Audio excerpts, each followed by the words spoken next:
Jerome from UNESCO. I'm one of your co-chairs for this session, which is about sufficiency perspectives. And we have several speakers to provide examples and to stimulate our discussion. My other co-chair is Atsushi Watabe from IGS. Atsushi, you want to say a quick hello? Hi, everyone. I'm Atsushi Watabe from the Institute for Global Environmental Strategies, Japan. I am, unfortunately unable to attend in person to this wonderful conference, but I'm happy to be able to participate this session online, and I really enjoyed. I'm looking forward to learning from your presentations about the up-to-date status of the sufficiency concept as well as application. Thank you very much.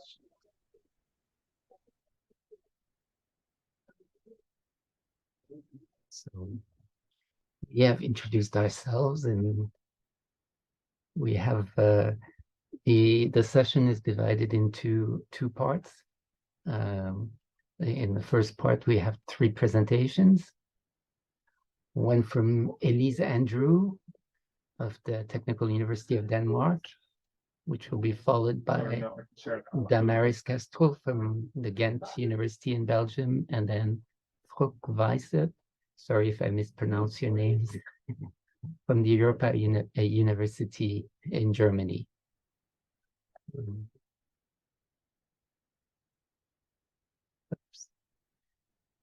And sorry. Is it possible to have control over my slides, or should I share my screen? I think it should be possible.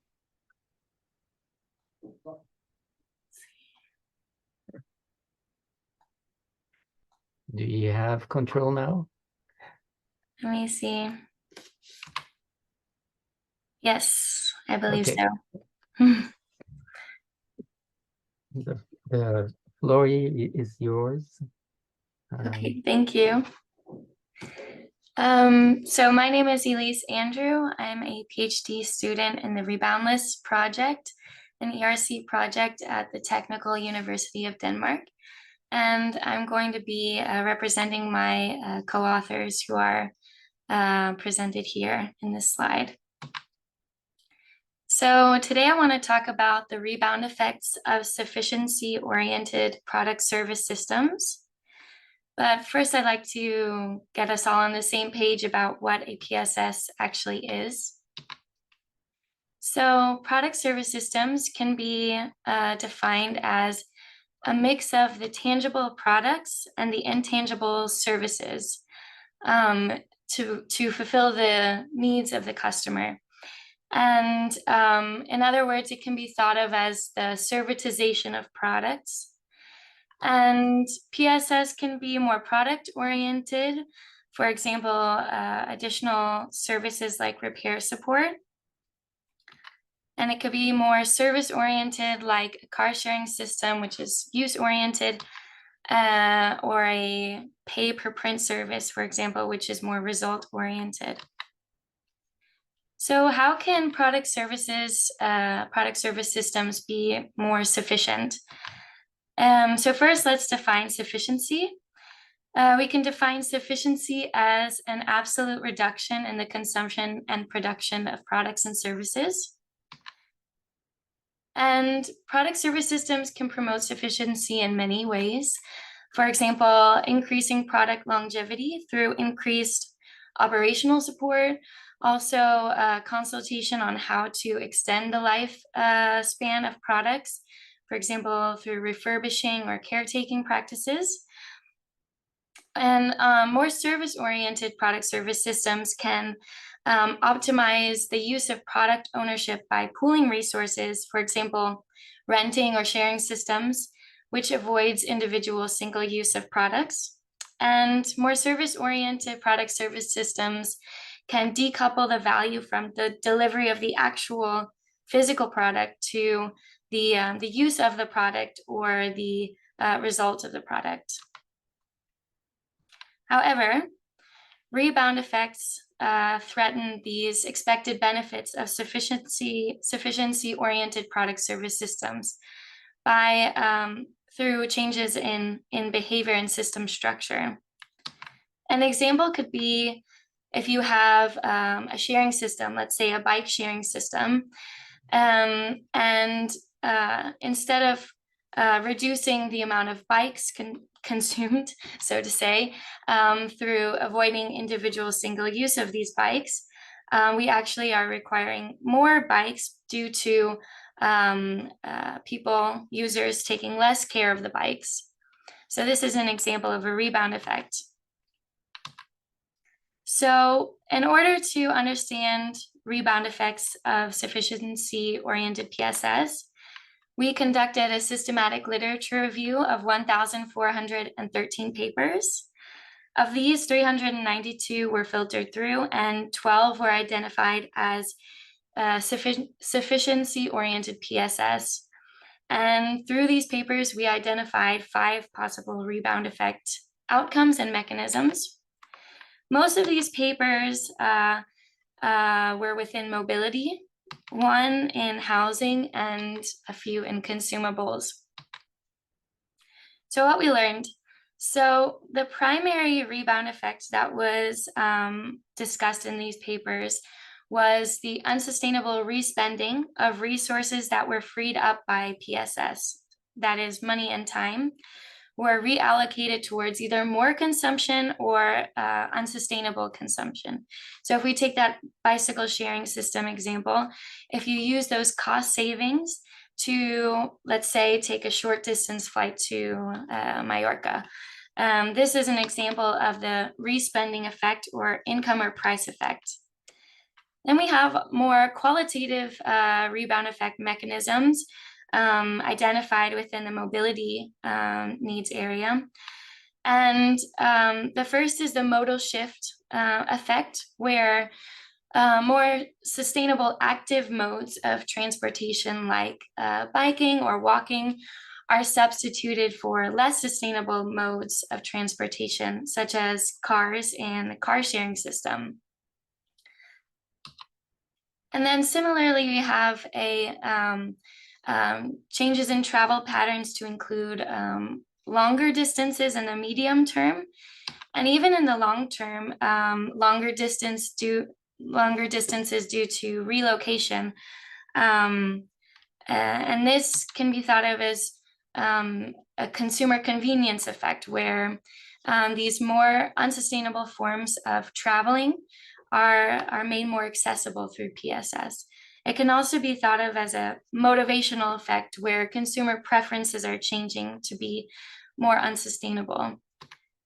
And then last but not least, the one I've already mentioned, the shorter lifetime of a product service system product, either not only due to the higher utilization of the product, but possibly due to moral hazard, the moral hazard effect. So due to time, I won't recap all of these in detail, but our identified rebound mechanisms are the respending effect, consumer convenience effect or motivational effect, and the moral hazard effect. We can come back to this slide if we need to. And then on to the rebound magnitude. So the rebound magnitude was calculated in 8 studies. And the range is huge. We have 2% to 900% of expected savings not achieved due to rebound effects. And an interesting finding is that in all 4 of the sharing systems, rebound effect is estimated to produce so-called backfiring effects, which is when the magnitude is over 100%, creating worse off scenarios. So just to give you the overview, here are the rebound effect magnitudes of the 8 studies. And you can see in red the backfire magnitudes. So in conclusion, the state of the art has a lot of work to do in this area. So we don't know very much about the rebound behavior of PSS providers. Only the PSS consumers. And we need to not only treat these rebound effects as considerations after a PSS has already been implemented, but rather treat them as objects of analysis worth investigating. And not only estimating the rebound magnitude, but also the behavior and system structure, which actually leads to these rebound effects. Last but not least, the rebound effects outside of mobility needs areas should be investigated, and also outside of use-oriented product service systems related to sharing systems. So thanks for your time and attention, everyone. I look forward to hearing your questions if you have any.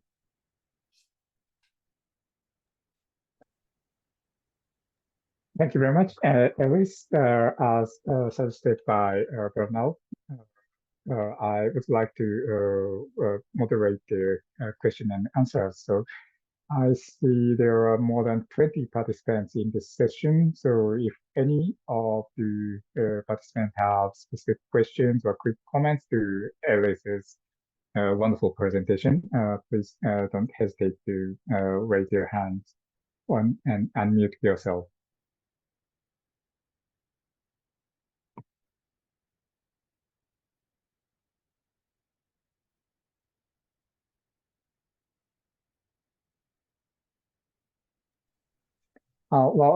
I see one question from Catherine. Could you unmute yourself, show up, and raise your question to Elise?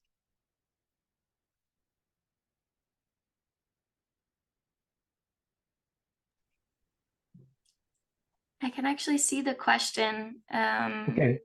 And it's about solutions to avoid such rebound effects. And I actually have a slide in here that I will, is it possible to control again? Here we go. It's out, okay. It's not in the slides, but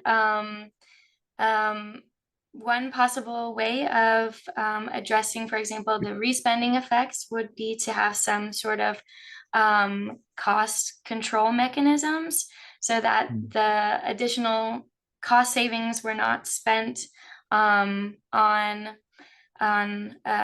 less sustainable forms of consumption.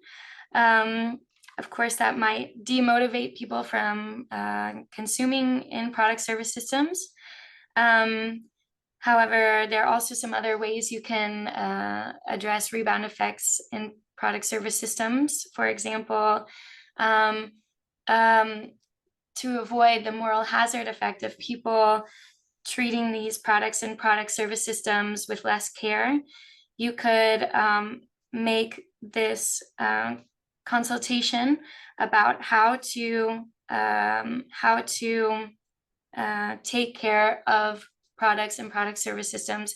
And there's also some discussion around how to embed the sense of ownership in these sharing systems, so that people have a sense of ownership, and then therefore the sense of responsibility to take care of these products.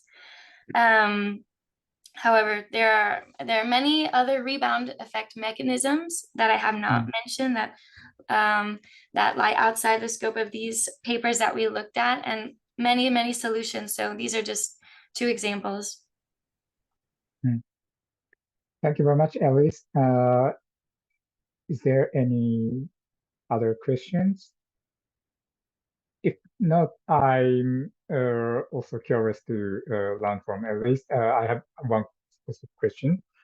Well, you introduced well, the four effects of which are risk spending effects, modal shift effect, lifetime shift effect, and the moral licensing effect, and which is really interesting to me. And I'm curious to know, there, in terms of the consumption, there are many categories like the mobility or food or housing or other daily products. And some of the consumption are just daily, day by day, we consume day by day. Some of the consumption are more, occasionally, like the one we travel in the holidays, we don't do daily. So is there any way to understand which effect is more apparent in this type of consumption? Can you indicate some possible analysis or thoughts on this connection between the effects and the type of consumption? I would just mention 2 points to that question. So the first is the need to study rebound effects across social needs. So not only looking at one-off purchases of a car, for example, or one-off short flight trips to wherever.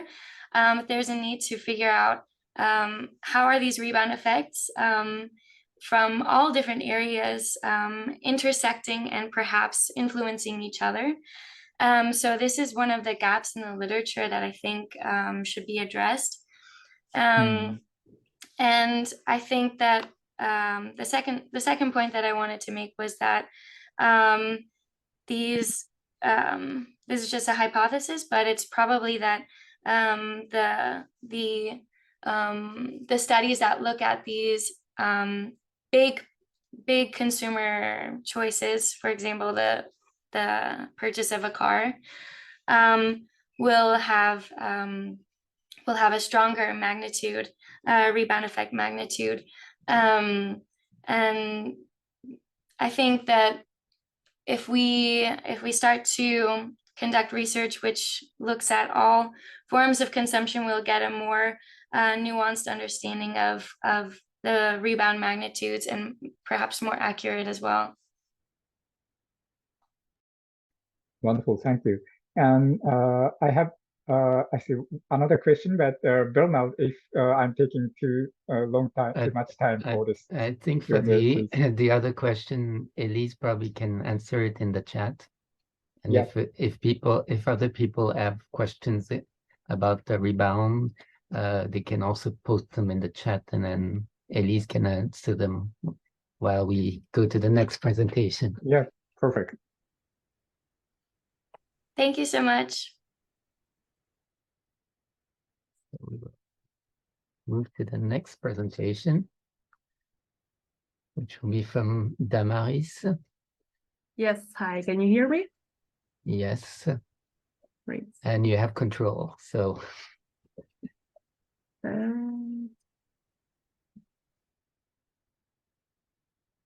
I'm not sure if I think so. You should have control of the slides. Yeah, when I'm using the keys, it doesn't seem to work. Now it should. Yeah, okay, so the slides were a bit adapted, I see, because it used to be a PDF, and so my title disappeared, for example. So I'm not sure if I'd better share my own slides. Is that possible?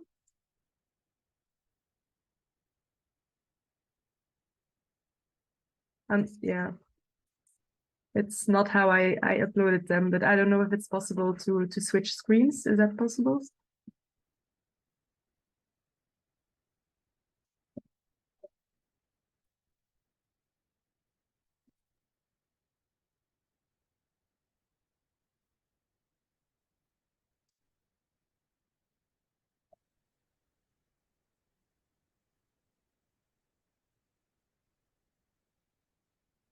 Okay, so it's not possible to switch. Okay, so then I'll just use these slides, but they're a bit different than I intended to.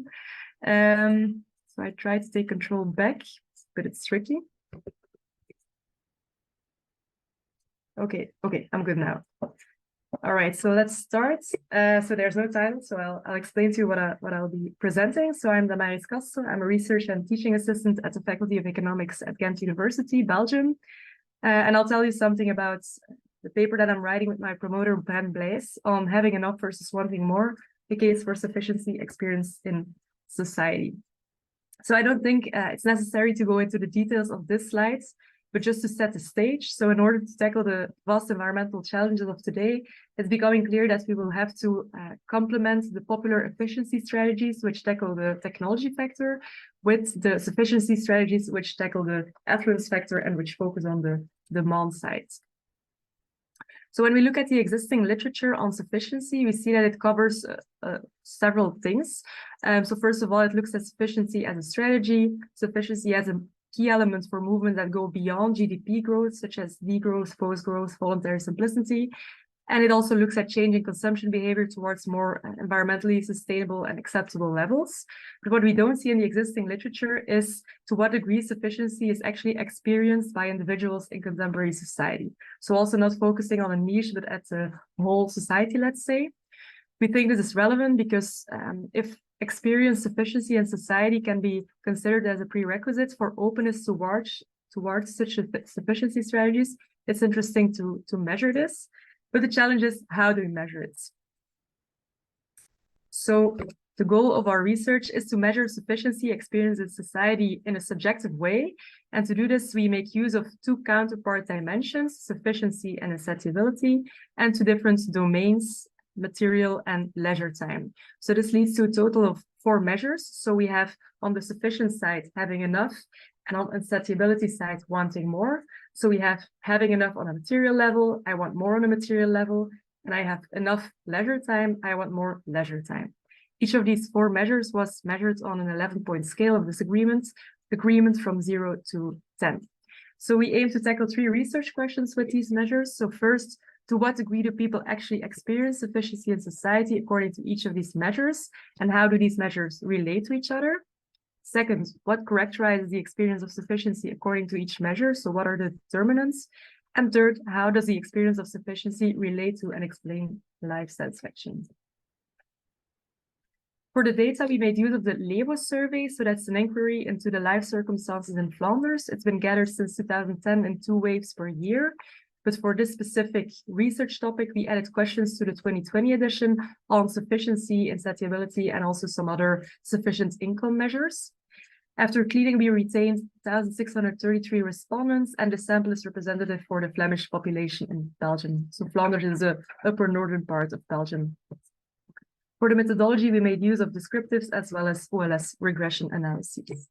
So let's take a look at the first research question, the descriptives for the 4 key subjective measures. So in blue, we represent the material measures, in yellow, the leisure time measures. In the dark colors, you see the sufficiency measures, and in the light colors, the insatiability measures, so the having enough and wanting more. So at first sight, we see that the sufficiency measures for both domains is quite high. So an average score of 7.8 and 7.14. While the average score for the insatiability measure, so wanting more, is relatively low. It's 4.7 and 4.9.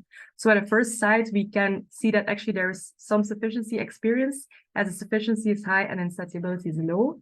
Moreover, we see that insatiability, that these measures have way more variability. Additionally, we have taken a look at whether and how each of these measures relates to each other.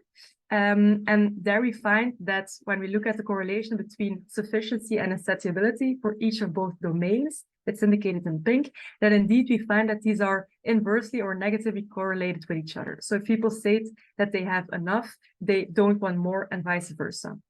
Additionally, we have taken a look at how each dimension correlates with itself, let's say, across domains. So first, when we look at how the 2 sufficiency measures for material and leisure time correlate, we see that there is no correlation. And this makes sense because if people say that they have enough leisure time, that doesn't necessarily mean that they have enough on a material level. However, when we look at the insatiability measures, we do find a significant positive correlation there. So on average, when people say that they want more on a material level, they also want more on the leisure time dimension. So this is a first indication that, okay, both dimensions are inversely correlated, but they do seem to measure something differently, as this insatiability seems to be an intrinsic trait of people. Second, we also have taken a look at a scatter plot for each domain, which combines the responses for both dimensions. So for example, on the left side for material, we find in the bottom right quarter the people who state to have sufficient on a material level, but also who state that they don't want more on a material level. And this we consider to be consistent. However, in the upper right quarter, the dots in red, there we find people who state that they have sufficient on a material level, but they also want more on a material level. And this is what we consider to be an inconsistent response. And when we look both at the material and the leisure domain, we find that a significant fraction of the people actually gives an inconsistent response, let's say, with 36% and 27%. And this is actually the group that also interests us, like who are these people who say that they have enough but still want more, compared to these people who say that they have enough and don't necessarily want more. For the second research question, we have taken a look at OLS regression models to see what the determinants are for each of the 4 measures. And here we have 2 remarkable findings. First, the significant determinants for sufficiency and insatiability measures have the opposite sign. So this is actually what we would expect, and this confirms the hypothesis that both dimensions are somewhat opposite. So if you find a significant green positive coefficients, it's significant red negative for the sufficient insatiability measure. Second thing we find is that both dimensions, the material, so the 2 left columns, and the leisure time, so the 2 right columns, are characterized by a different group of determinants. So while the material measures are primarily characterized by economic variables, such as income and homeownership, as well as personal values, such as materialism and environmental self-identity, we find for the leisure measures on the right that it's primarily characterized by more socio-demographic characteristics, such as relationship status and socioeconomic situation. Finally, we've also taken a look at the inconsistency. So we wanted to know what are the determinants that predict the difference between respondents who state to have enough but still want more versus those who state to have enough and don't want more. And here, first of all, we see that the characteristics or the determinants are different for material and leisure, but we do find consistently across both domains that people on average who are more materialistic and who are employed versus another status are more likely to respond inconsistent. I won't go into the details of the life satisfaction because time is limited, but just to conclude the final slide. So to what degree do people experience sufficiency? Actually, we find that both according to the sufficiency and insatiability measure, having enough and wanting more, that sufficiency is more or less experienced. Moreover, we find that sufficiency and insatiability are inversely correlated. However, the experience of insatiability seems to be a more consistent trait across domains. Second, what characterizes the experience of sufficiency? What are the determinants? We find 2 different groups that play a role for the 2 domains. And finally, we also looked into the life satisfaction, but I won't bother you with these details. Thank you, and I hope I was in time, and I'd be glad to hear your questions. Thank you very much, Damaris, for the wonderful presentation. Elise raised her hands. Elise, do you have any questions or quick comments to Damaris? Thanks for your presentation. I have a question about choosing leisure time. I was wondering, it seems like there's a strong assumption that the more leisure time you have, the more you consume. But how do you grapple with the literature which talks about how more time can actually lead to less resource-intensive lifestyles, for example, and less resource-intensive consumption, for example, having more time to garden or repair your own devices or yeah, these kind of things. Yeah, thank you for your question. I think it's very relevant what you say. And actually, we also did some other sufficiency-related research, which also looks into when people get more free time. So just a little explication. It's about working time reduction and people who choose for more leisure time. And there we look into the details like, okay, how do you want to spend this additional time? Because it's a very important matter. And I think also in what you are researching, the rebound effect. I agree that it's something very important to take into account as well, but specifically for this research topic and measurement, we just decided to consider 2 domains that are very different, material and leisure time, to get an idea about these both dimensions, sufficient and wanting more, whether and how these 2 can be calculated and how they correlate to each other. So I agree that it's totally different and it should be taken into account, rebound effects, but it's not the focus of this research. But I agree with you. Yeah. Thank you. Bernard? Yes, the question, in your analysis of the findings, did you also look at where people live? Whether the respondent was in a big city, a smaller city, or a rural area, or does where you live make a difference? Basically, is the question. Yeah. Thank you for your question. I actually think it is in the data, but for now we haven't considered it. So it's a good point to also take it into account. It wasn't included in the basic OLS model, but it's a good point. Of course, all people come from Flanders, but still we also have some cities and more rural areas. So it would make sense to consider as well. Yeah, thanks. I'll take it into account. Thank you. I have one related question to Bernard. Is there any possibility of looking into the respondents, the connection with the community or neighbors, because they're in terms of the, for example, material sense of the sufficiency, it's kind of sometimes said it's related to their subjective understanding of the status of the neighbors and comparison from neighbors and themselves. And in terms of the leisure time, I think it's also connected to how the person is connected to their family or their community when they decide how they spend their leisure time. So if there's any possibility of involving that kind of societal or social impacts of these subjective understanding of sufficiency, that will be interesting.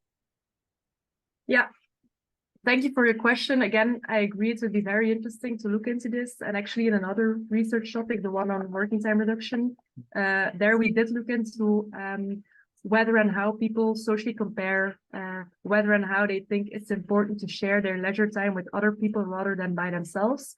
So there we have taken this into account, but this data was collected already some time ago.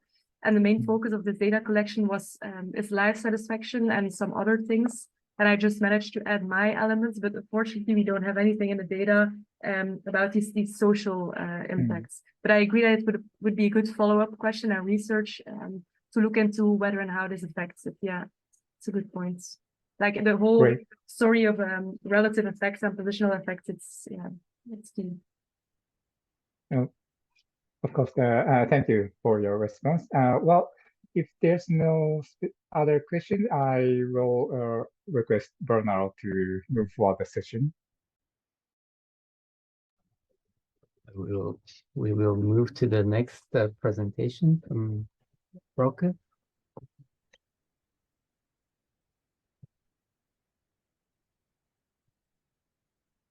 And I believe you have control of your slides.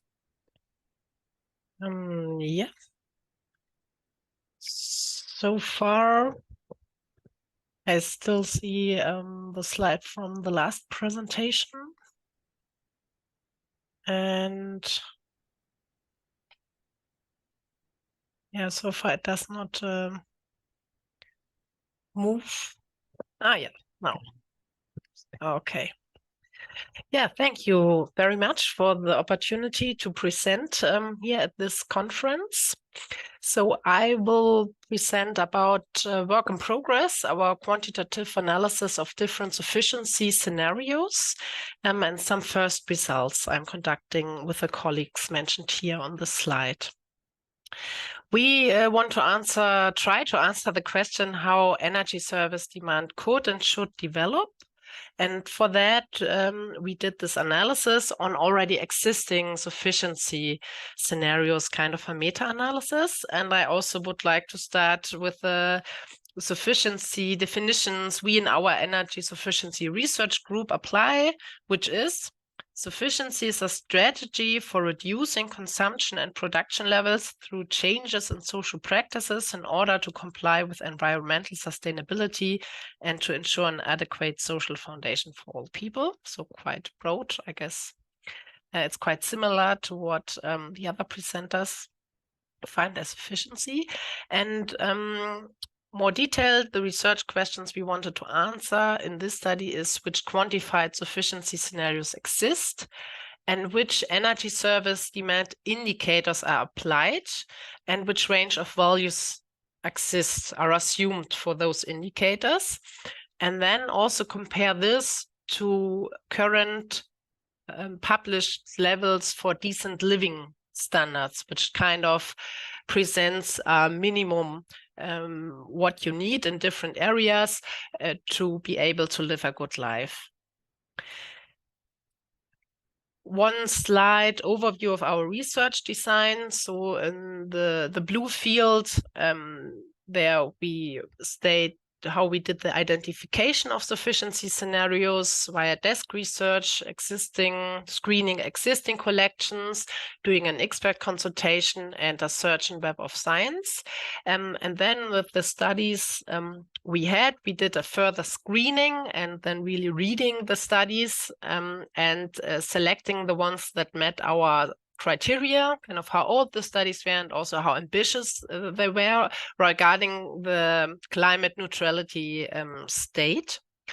And there we also screened which indicators the studies used for energy service demand and have chosen the 11 most common ones for all the different sectors. So for buildings, transport, food and industry, and one overall indicator. And we identified 19 studies for which we then did the data extraction for the 11 indicators. And here you can see the overview, which indicators we used. Some of them are in most of these studies, in most of these scenario studies, exogenous. So like for example, for the food sector, the meat consumption, or also the average distance traveled by person in the mobility sectors. Some are endogenous, like the final energy demand, which is often one result or intermediate result within these modeling scenarios. And not all of the indicators were present in all studies. First results. So, no, it doesn't move. Okay, I wanted to go to the next slide.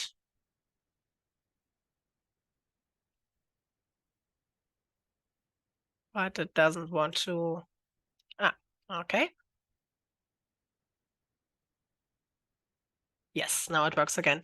First results on the final energy consumption. So each bar is one study, and the range is from 27 to 68 gigajoule per capita in year in the year of climate neutrality in these studies. So quite a wide range. And compared to the decent living standards, there's this blue line. So by this publication from Milbert Hopkins defining decent living standards or providing a suggestion for levels, and that's 15.3. And we had kind of a European focus. So all the European studies and studies on single European countries are in orange and red. So these rather had higher levels. For comparison, the current final energy demand worldwide is 56 gigajoule. And for example, in Germany, it's 103. Though that's the level in Germany is quite a lot higher currently. So then the result on the living space per person. So it's heated living space per capita, and there the range is between 30 and 49 square meter per person in the studies that had this indicator. And that's a lot higher than the decent living standard value, which is provided with 15. And there we also saw that in most of the studies didn't dare to assume a reduction of average living space in the respective country the study was about, but rather a stabilization of current level. So the values for all the other indicators we'll then have in the publication, but now I skip it for due to time reasons, but want to show you one other angle to look at it. We wanted to compare kind of how high the variation was between the indicators, or if all studies agree kind of on the values for some of the indicators, and also how high the ambition level is compared to decent living standards. And for these 6 indicators, it's provided as box plots. So in the you can see that the average distance traveled, one of the gray box plots, they're all kind of agreed on how high this is, and it's also very close to the decent living standard value. So because if it's on the y-axis, the 1, that's then the exactly the same as the decent living standard values. And for other, it differs a lot. So like, for example, meat consumption, there the values are quite different. I would like to give some concluding thoughts. We see in these scenarios that the sufficiency potentials are quite relevant, and there are more studies including sufficiency, but we definitely need more data on the energy service indicator level for further integration and modeling, but also as for monitoring reasons and so on, not only for modeling. And there a higher standardization would be quite useful, because it was very widespread what we found, and it's difficult work to kind of bring it on the same level to make it comparable. And the assumed values also greatly differ, except for average distance travel. That was actually quite close. And it's significantly higher values assumed in the sufficiency scenarios than the decent living standard, which is probably quite clear looking from the angle of where we are today, having more European-based studies in the whole analysis. And to give an outlook, we will publish the database on the energy service indicators, which we collect this under an open license. And we also, in our sufficiency research group, there's also ongoing work on our sufficiency potential database, where we want in more detail quantify effects of distinct sufficiency policy measures, also as an input for other studies. Yeah, thank you very much for your attention, and looking forward to questions. Thank you very much, Brooke. If there's any questions from the panelists or the audience, I'd like to take.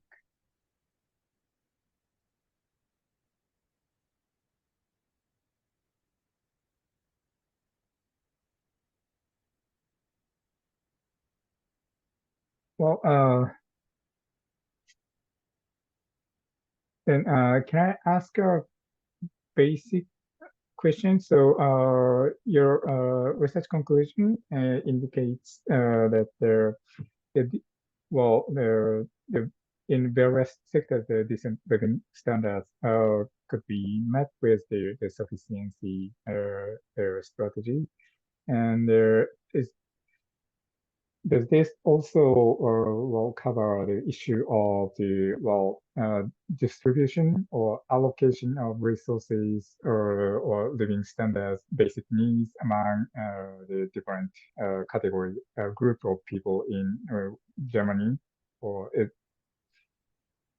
Oh, thank you. That's a very important question. So it's quite a meta level looking at these broad scenarios, which are partly for single countries, but some also for bigger regions. And there, it's the studies we looked at are working with average values. So there we don't see the inequalities in our country, which is another, very important, essential topic actually, but which are not in these kind of studies. We didn't see it cover, but I definitely agree that this is another, very important part to look at, where it's difficult to work with average values, but in these, it's kind of a different, angle and viewpoint.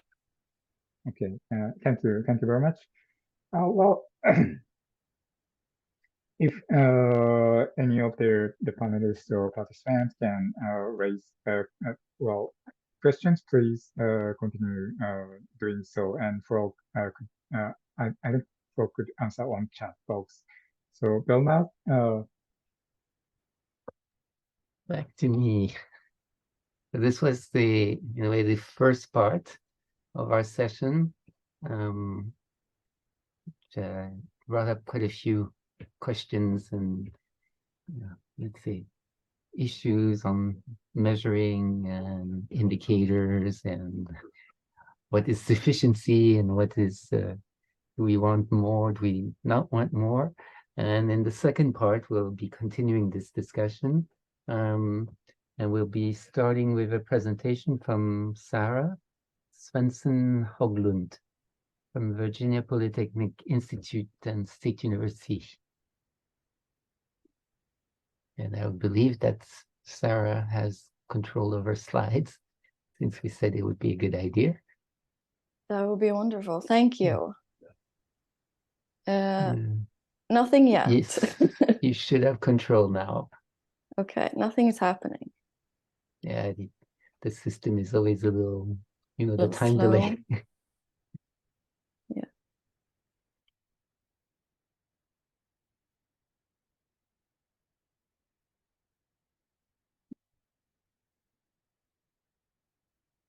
Okay, here we go. Now. So, hello everyone. My name is Sarah Svensson-Hoglund, and the paper I will be presenting today is about a multi-systems modeling methodology and the model and how we are using it to understand actor influences on product users' experience of sufficiency. So for those of you who are less familiar, a multi-level model is essentially an organization of variables in an economic system. In this case, the variables are organized then according to proximity versus distance from the individual product user at the center. So the micro level, everything is very concrete. It's an environment that the product user is interacting with directly. And the further out you go in the system, the more distant and then abstract these variables become. So before I get started, I should say that this is ongoing work. So I'm not presenting results today. I am sharing the methodology and the rationale for why this is an interesting approach to understand this issue. So the other speakers before me have made the case for me. We need less materials in the system to achieve absolute reductions and avoid respending and other forms of rebound effects and spillover effects. So the type of behaviors that we are focusing on are reductions, as in making do with what you have, reassess your needs or impulses to spend, and we're also looking at repurposing activities. So in order to understand what these behaviors in a realized sufficiency economy, what they entail for product users, we have devised this multi-stage process, borrowing from consumer studies and macro marketing. So as you can see here on the slide, the process starts with problem identification, where there's an urge or a need for a product, and the process ends with end of use, when the product has become unwanted. So now I can no longer, no, here we go. Okay, good. So I don't have time to go over this process, but essentially what the activities entail is in green, a household internal search or inventory. Do I actually have something that corresponds to the product that I need? And then in the blue line, then no, I don't. Then you move forward for external searches, and then you acquire products of less energy, less materials, and of multi-use, for example. So in order for the sufficiency transition to be successful, it is crucial that this process of sufficiency behaviors is positively experienced. So what do you mean by a positive experience? Well, it's pretty straightforward. We reduce frictions in the experience, increase the rewards to ensure that the final assessment of this experience tips in favor of a positive quality. So the rewards exceeds any friction, in other words. So these frictions and rewards, they are a product, essentially, of the conditions encountered throughout the sufficiency behavior process on the bottom right on the slide. And these conditions consist of tangible conditions, such as the time it takes, the tools needed, and there's also intangible conditions. So it could be social norms or knowledge acquired. And these conditions are typically not in the control of product users. Instead, these conditions are controlled by other systems actors, such as businesses and policymakers. So our research question is then, what are the opportunities for diverse system actors to influence and ensure a positive product user experience of sufficiency behaviors, and then in a realized state of sufficiency? So how can we think about actor influence over the sufficiency experience? First of all, the outcome that we're looking at is this internal assessment of the individual. What the tipping of the scale, whichever way it goes, was this overarchingly a positive experience or negative? This pertains to the individual level. Then the individual types of frictions and rewards, such as the time requirements, the social norm alignment or misalignment, they go into this final outcome, which in turn are determined by then the tangible and intangible conditions. These conditions pertains to the micro level, as I explained in the beginning. These are directly experienced by the individual in their external environment. And they are determined by higher system level conditions or factors. And actors have influence at all of these levels. So they govern or have strong influence over determinants, but some actors also have direct influence on the tangible and intangible conditions at the micro level. So all this to say, multi-level perspective is needed to understand this variable chain and their relationships systematically and comprehensively. So what we are doing in our paper is we are proposing a multi-level systems model, because there is actually no existing model methodology out there. So we have divided the modeling into 12 steps, as you can see here on the slide. And going back to the research question, what are the opportunities for diverse system actors to influence and ensure a positive experience of sufficiency? We found that we actually need 3 layers of this model. So I'll add the picture below to make it clearer. So the first layer explores what do sufficiency behaviors entail, taking more of a resource and activity approach. So what do product users need to do in order for these sufficiency behaviors to be enacted? That's the foundational layer. Then the next layer, we are adding on the experiential variables to understand the dependence variable, as it's sometimes called. What determines the quality of the experience? So it's in layer 2, the the sufficiency behavior process. On top of these activities, what type of frictions and rewards are experienced? And lastly, the last layer is where we add to understand the actor influences. What determines then the frictions and rewards throughout this process? So essentially what we're looking at is three ways or 3 parts of this process. So in terms of creating the foundational level layer, we go through step 1 to step 9, and then the dependence model layer we go through step 1 and ends with step 6. So we end with only the inner level, a refinement of the inner level of the models compared to the foundation. Lastly, we add on the outer levels of the model and define the determinants and understand actor influence. So the next steps, they constitute of continue to gather data for this modeling and develop the model further. Thank you very much, everyone, and I look forward to any questions or feedback. Would be wonderful at this stage we're at in the research. Thank you. Thank you, Sarah. And well, for this very well constructed model presentation. Well, if I don't know if, and well, Alice, please raise your question. I didn't mean to interrupt you.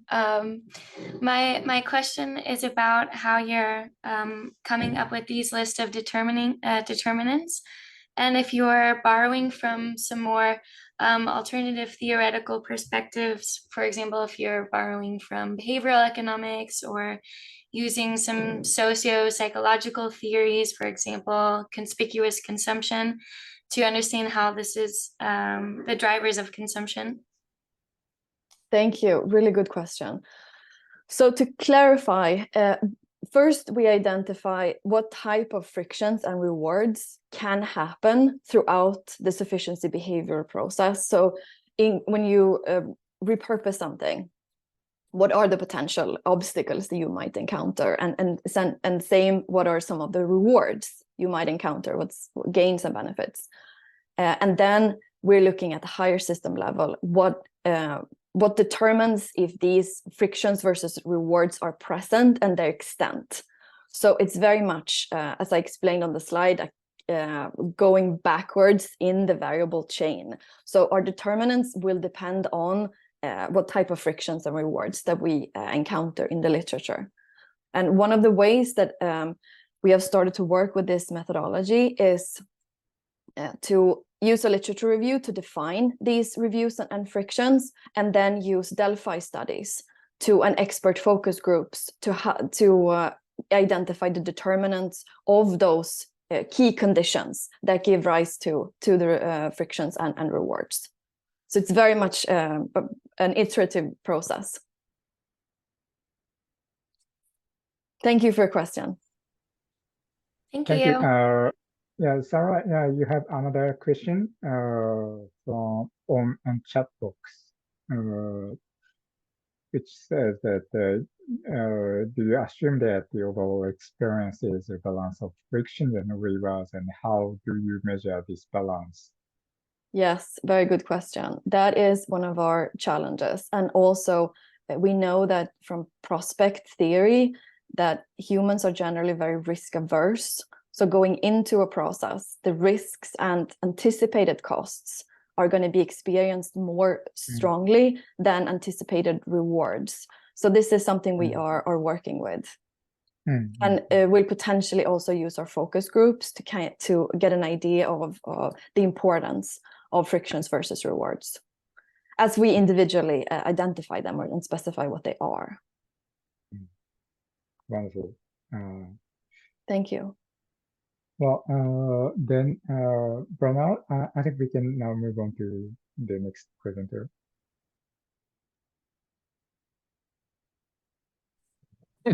Our next presenter is Jürgen Schäffrand from the University of Hamburg in Germany. And I think it'd be good if Jürgen could have control of his slides. It has worked well up to now. Hello, yeah. Thank you very much. How do I transport the slides? With my... You should have an arrow that okay, appears. now it works. Thank you very much. Yeah. Okay, this is a presentation together with Roland Weber, and I focus on the relationship between sufficiency and sustainable peace. You can see the relationship between sufficiency and peace when you look at the German words. peace means Frieden in German, and satisfy means zufrieden. So both have the same root in German. And that means if you're not satisfied, you have more reason to be non-peaceful, and if you're satisfied, you can be more peaceful. This is a relationship, and I will discuss this further. Apparently, we live in a world where we have many conditions for exceeding natural resources. You see that multiple planetary boundaries are reached, and we are over them, for instance, regarding biogeochemical flows or biosphere, and also have more problems with climate change, land use change, freshwater use, and other issues. These are the limits to growth. We are moving into the Anthropocene from the Holocene that we had the last 10,000 years. And increasingly, as Paul Crutzen mentioned, we are reaching also limits of the Anthropocene in terms of ecological, economic, social, political, scientific, technical limits, and this leads to multiple crises and tipping points. And you find some publications in which I have investigated this, like the Handbook on Sustainability, Transition, and Sustainable Peace, and the limits to the Anthropocene, which appeared this year.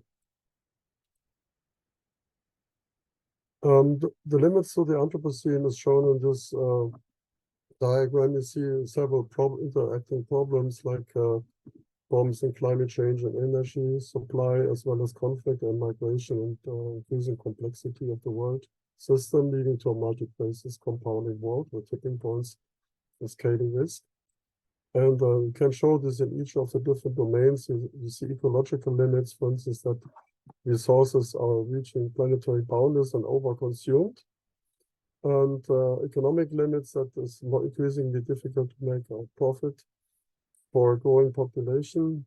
We have social limits of fragility, lack of cohesion, inequality, marginality of many parts of the world population, dissatisfaction, and we have political limits in terms of the increase of autocratic governance and insecurity, and East-West, North-South conflicts interacting with each other in very complex ways, overwhelming institutions.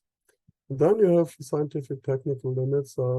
What can we actually do with our knowledge and the technical instruments that we have, or technical instruments are also becoming a problem for the world order, as you see from artificial intelligence, as well as from military technology that can drive conflict. Now, we are currently in a kind of vicious circle of overlapping problems, and here you see only some of these problems which are interacting, leading to compounding risks and crisis, and multiplying each other, and also cycle of violence. We have a maximum number of violent conflicts. We have a maximum number of refugees now. We have a maximum number of military expenditure currently over the last 45, 50 years. And one of these reasons is that people don't get enough and not satisfied, which is one of the drivers for non-peace. For instance, you can also make profit with the wrong things like fossil fuels and war. You can make profit and unhealthy society and overconsumption. And the challenge is to move to virtuous circles, like climate peace nexus to synergies, and using certain governance leverages for a transformation process, which goes from multiple scale, multiple levels, from the individual to the global level, and evolving practices, and basically make profit with the good things, with the right things that are solution-oriented to make the transition. This is a visualization of this double challenge. We are on the red path, which is a crisis path. We have several tipping points moving us into a world of risk, insecurity, conflict, violence. And the challenge is use tipping points into the green direction, into solution-oriented, sustainable peace building direction. And we have a competition of these crisis pathways and the solution pathways. But this diagram shows, I think, that we need a balance between what is on the left side, the resources here symbolized by energy resources, and on the right hand side, human needs and human satisfaction. And in the middle, you see some variables that determine the balance between resources and human needs, which is one is the distribution level, the social level, and the market level. Then we have the factors of risk and utility. And to keep a balance between human and nature, we can use the different strategies, sustainability strategies, like conserving resources, having a fair balance, equity strategies. Then we have cooperation, negotiation, efficiency, risk reduction, and sufficiency is on the right-hand side, is how much is enough. Okay, I have a few more explanations of that relationship between sufficiency and sustainable development. On the one hand side, the question is, of course, what is enough in terms of resource use? This is a value-based judgment. Then the question of how can we substitute insufficient services by new values that are created, that replacing the old values? And then how do we avoid a violation of minimum existential needs, because there is a minimal threshold of all the resources that we need. The term sustainable development, to some degree, takes this into consideration because it aims to meet the need of the present without compromising the ability of future generations. So the word ability is very important. And it was now 30 years ago that Jeffrey Sachs found that sufficiency needs to be included into the sustainable policy debate. And some countries like Thailand have the aim at least to develop a sufficiency-based economy to improve human well-being. But the main challenge is still to keep this balance between human ability and resources. And human ability needs to be preserved, and unfortunately, resource destruction and violence destroy this human ability to solve problems. Then the relationship between sustainable peace and sufficiency. You can say we need to preserve the existing world as a precondition to develop a new world, which needs to be governed. So these are three terms to keep the current abilities to unfold new enabling opportunities to shape the environmental transformation. And the social ecological transformation needs to move into a direction that is supporting peace. We can see this as a peace project. On the other hand, you can see peace as a project supporting sustainable development. So these are mutually enhancing and enforcing strategies for a viable world. Currently, we are still in this destructive and ecocidal world with increasing number of armed conflict, and in this vicious cycle, which needs to move towards a positive linkages created in a virtuous cycle. And there are three questions important. Can sustainable development be achieved under non-peaceful conditions? Is peace possible under unsustainable conditions? And the third question, what about tipping points between positive to negative linkages being built, and move from negative peace, just avoiding violence, to positive peace, avoiding structural violence. Now, this is a visualization again. We are still in a world where war, environment destruction, and underdevelopment are mutually enforcing and strengthened by the link between violence, growth, and power, which are also mutually enforcing. And the challenge is move into positive synergies and positive linkages between peace, sustainability, and development. This is now taken up by the United Nations increasingly. For instance, UN Secretary General Guterres said, we are losing our suicidal war against nature. We should make peace with nature, and there can be no sustainable development without peace, and no peace without sustainable development. These are now official documents. And as you see in the latest study, Making Peace with Nature, that appeared, I think last year, and this is saying that well-being does not necessarily increase with resource consumption, but it depends on how we use the services and amenities of nature. And efficiency and sufficiency do belong together to reduce the resource needs and increase well-being. Yeah? Less resources, more well-being. This is the challenge. Whatever well-being is needs to be defined on satisfaction-based peace concepts.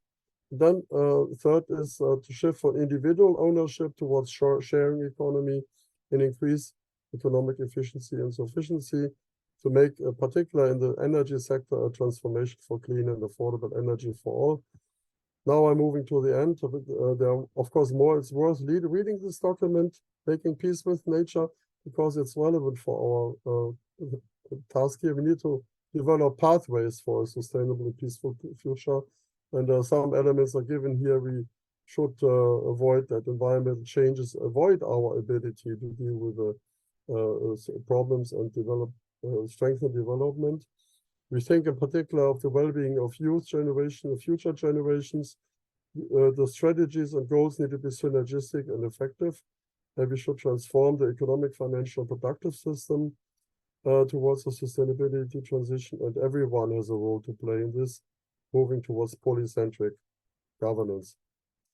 This is my last slide. This is a report that the same direction came out in July from the United Nations, a new agenda for peace, and has some recommendations for action from the United Nations, including the prevention of strategic risk and geopolitical divisions, like also with elimination of nuclear weapons and other weapon systems, preventing conflict and violence through sustaining peace concepts, giving a role for different social actors, then strengthen peace operations and strengthen peace enforcement, and develop novel approaches for peace and strengthen international governance to build a stronger collective security system. And yeah, the main message is sufficiency to reduce resource needs and related resource conflicts is a key basis for sustainable and peaceful world. And I thank you for your attention.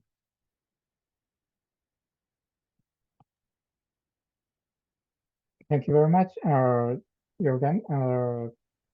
Is there any specific questions or comments from the panelists or the participants?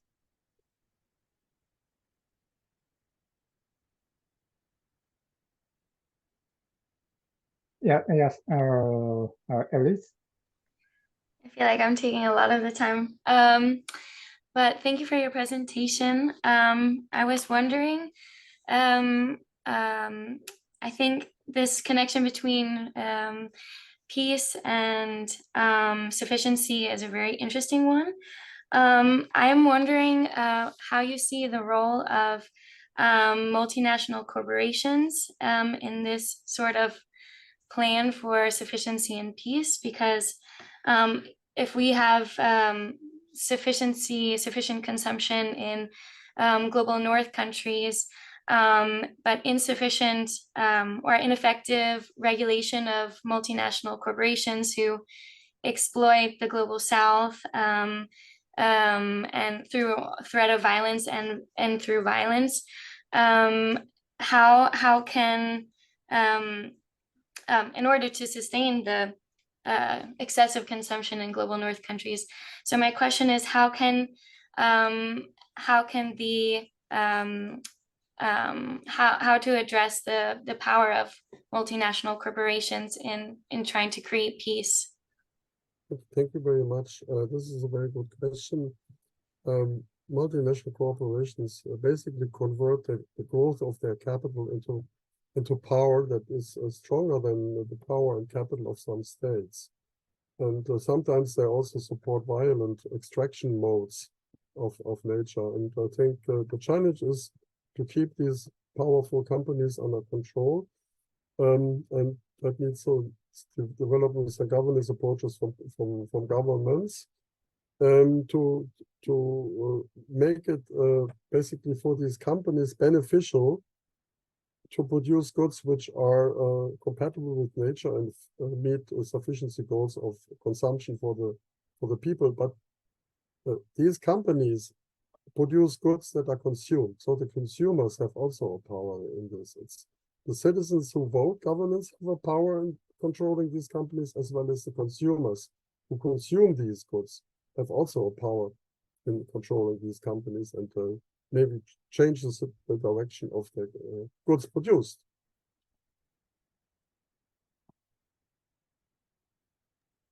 Thank you. And then Bernard. Yeah, thank you, Jürgen, for bringing in the bigger picture. discussion on sufficiency, and coming from the UN system, it's good to see that to make that connection with the peace issues. I think a bit like Elise's question was asking about multinationals. I would say one of the challenges is how do you get the message you were conveying in your presentation to individuals, the consumer themselves, and how does that link to some of the previous presentation on how individuals feel that they need more materials, or do they need more leisure time, and this sometime imbalance between the two.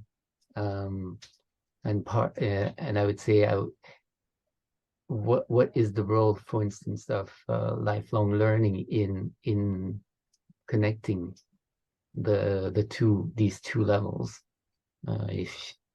If you have a thought on that. Yeah, you point to the role of the individual consumers, and many of them consume a lot of products, but they are not happy. They're not satisfied. And sometimes people don't understand why they are not happy, even though they have a minimum needs are satisfied for them. And so they need to better understand why they are not happy, although they consume so much. And I think this needs some learning experience and give some positive examples where people can become more happy in social contexts and social environments, working with other people, living with other people together, where they need much less resources, don't have to consume so much, but feel more happy in a better social environment. I think this is a challenge for the whole society, to create an environment in which people are happy without mass consumption.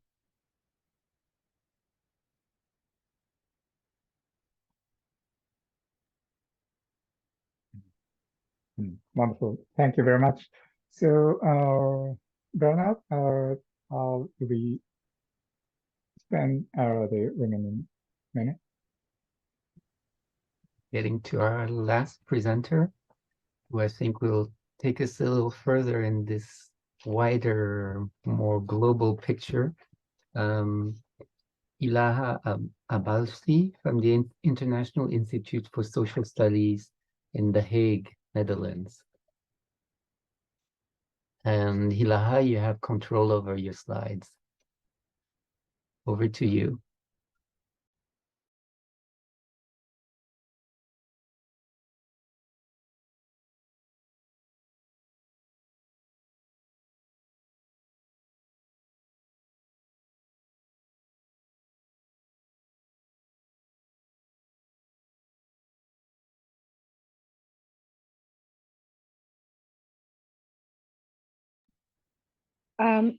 Can you hear me, or?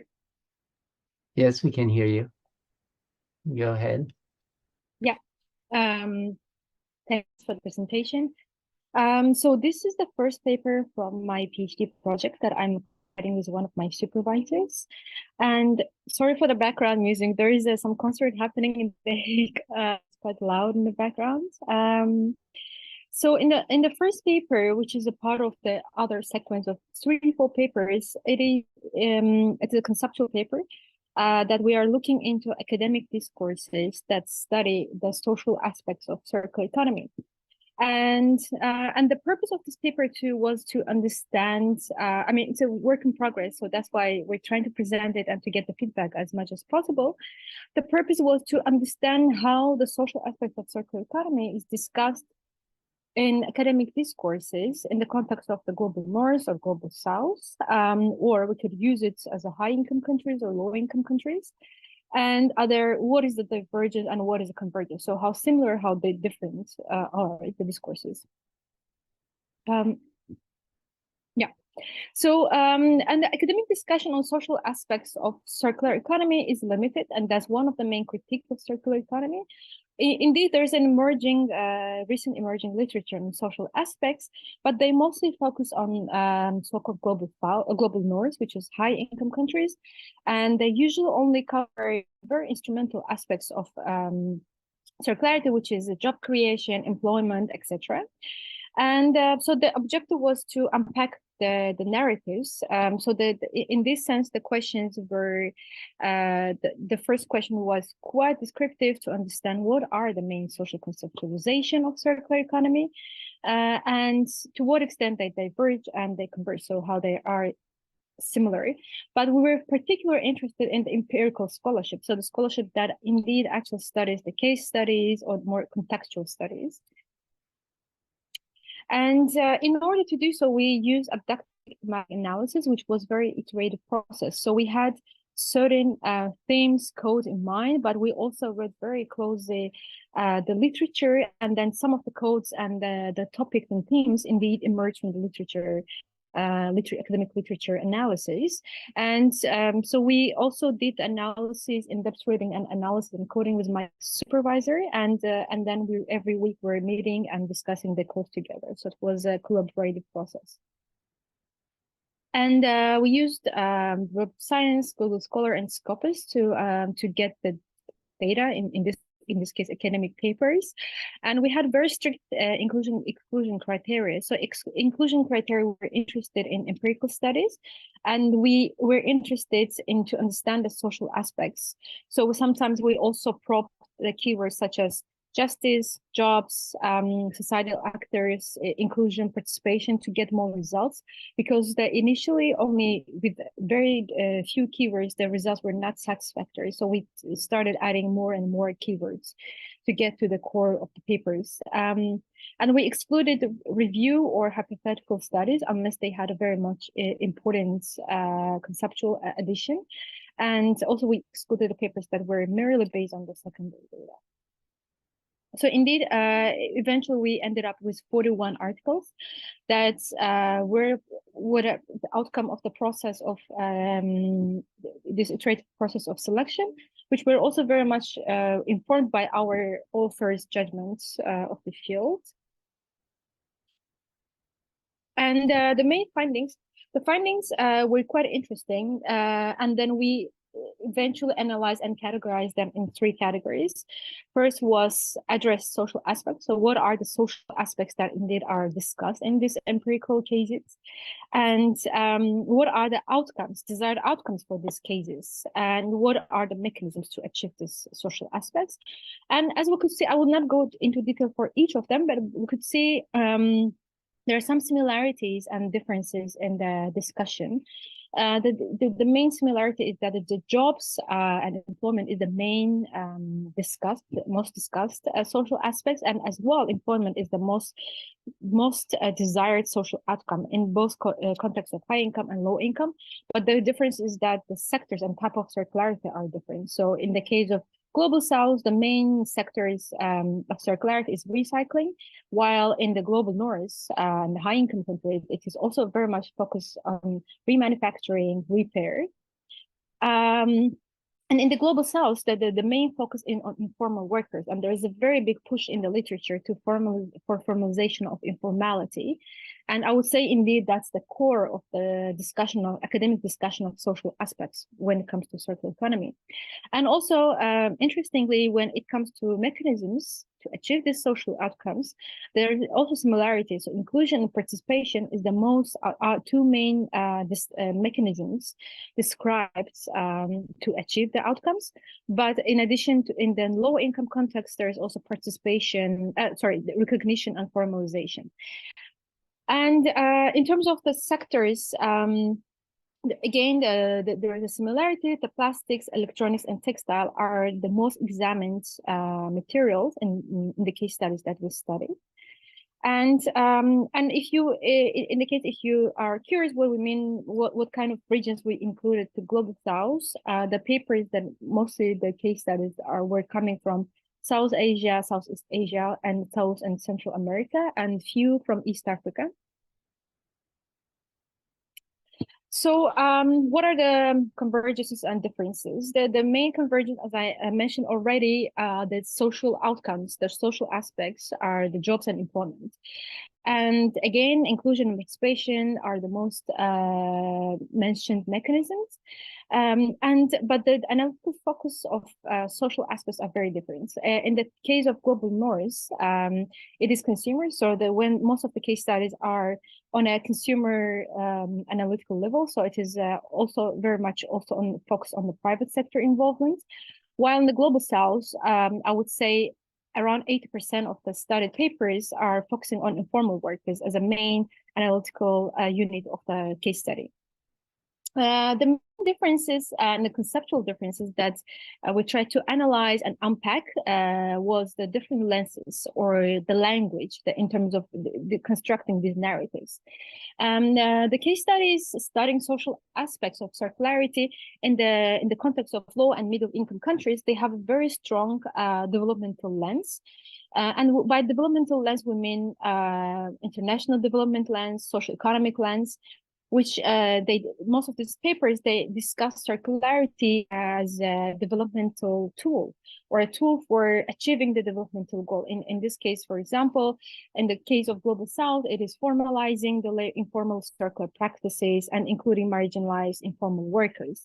While in the Global North and high income countries context, the case studies, they have a technocratic lenses. So the circularity is described as a process of technocratic and policy process. In this case, inclusion and participation are discussed from different lenses. So the lens is for inclusion of multiple stakeholder, which is inclusion of consumers, neighborhood groups, different city initiatives, municipality initiatives, and also including small and medium enterprises, the policy making to more inclusive policy. So that was one of the most striking differences when we were reading the literature in depth, which helped us to understand the main dominant narratives. The main narratives for the Global South context was that inclusion and the participation of informal recyclers in the Global South described and pursued in the literature as the ultimate social good for different reasons, for employment, for health conditions. And in terms of mechanism, the marketization and the privatization and formalization of informality, also of common waste, which is now uncontrolled and not brought to market, is also described as an ultimate social process, which was interesting because our expectation from the literature was that maybe it could be described as economic process, but indeed it's also as a social benefit of circularity, as a development benefit as well. And the second narrative, which is dominant in the case of high-income countries, the so-called global countries, is that indeed the inclusion should come from including the private sector, different stakeholder groups, neighborhood groups, and it could be achieved through including and bringing or developing social circular economy indicators, which are more inclusive indicators that are not corresponding to current LCAs and etc. technocratic indicators. And also the institutional change should be the main mechanism, enabler mechanism. And why it matters. So why, what are the implications of this divergence in academic discourses? The main implication that I will start is the empirical implication. What we could see right now, which is also my second article, indeed, that all these academic discourses and the papers that are developed now, they have influence on policies. They shape policies. And one of the main implication, the practical implication, is how the international development donors or international organizations, MFAs, they shape their circular economy policies, interventions in most of the global south countries. And as we could see, again, as I'm doing also analysis for my second article, that what we could observe that most of the interventions indeed replicate the literature. So they focus on informal laborers in terms of pushing for privatization, pushing for marketization and formalization as a social goods, and most of the language, but also practical paper, the documents, post documents are written from very much strong developmental agenda. And the discursive implications. So indeed, the current divergences and similarities show that the current circular economy academic discourses are are just wearing a different jacket, but they still represent similar previous, sometimes also in a very colonial language, already existing prefigurative knowledge politics. So indeed, they impose, again, inequalities and developmental approaches. So it's, even though they talk about similar mechanisms, they bring different lenses and they bring different baggages of knowledges. So in this case, it is reproduces existing both academic, but also existing in the field inequalities through these discourses, imposing these discourses. So these are the main implications for this paper. But as I mentioned in the beginning, that we're still in the process of developing, trying to theorize and conceptualize these differences, because the differences are striking, but we're trying to understand how we could after unpacking these differences, how we could bring it to what could be the conceptual addition of these findings. So if you have any feedback, I will really would welcome them. Thank you so much. Thank you very much, Ilaha, for this making this great point about looking at the different perspective of circular economy and the different corner of the world.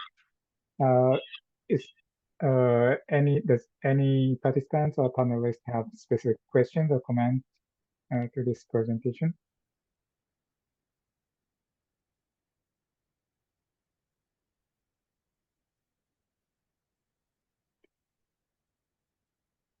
Then, can I ask Ronald for the final? Well, I have one question from Elise.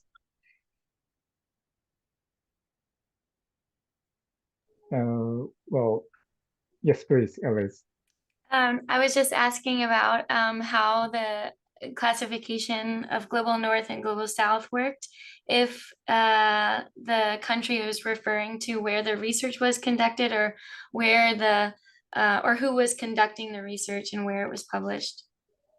Yeah, thank you for the question, Elisa. Yeah, indeed, it refers to where the case studies were conducted, so more empirical context of the global south. But in the methodological section of the paper, we also do indeed actually reflect on where these academic discourses are coming from. So what kind of journals they are published, what are the authors. So we're reflecting, but it's more like a descriptive reflection. So I think our arguments are not really going to that direction, that yeah, like if there is a connection between the argumentation and the background, but we're just generally reflecting that most of this discourse are emerging from like Western-based scholarship, though some of the authors are indeed from Latin America or Southeast Asia. But then indeed we were very much interested in the contextualization of the empirical cases and how these discourses were developed in different lenses, and what are the implications, and what was the mechanism. Like, yeah, so basically more like in the context. Yeah. Thank you. Thank you.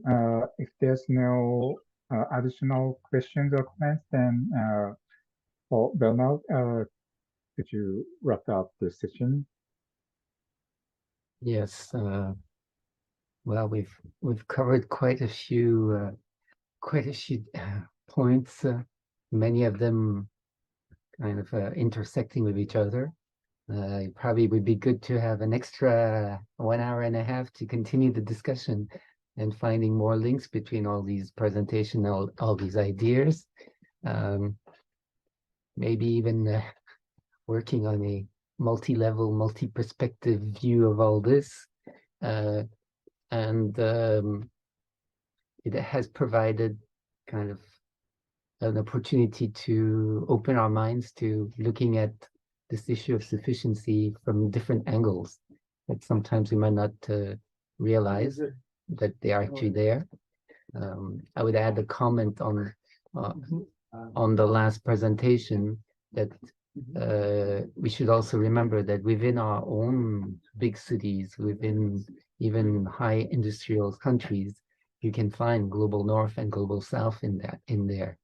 in big cities, you have that too. So we also should probably go further into looking at the literature of not only looking at global north, global south countries or case studies, but also within our own countries, whether they're in the global north or global south, you will find those two aspects. We've gone a little bit over time, and the last thing is that, as with other sessions, we are invited to using Slido to be able to choose the presentation, the favorite presentation on that we just saw.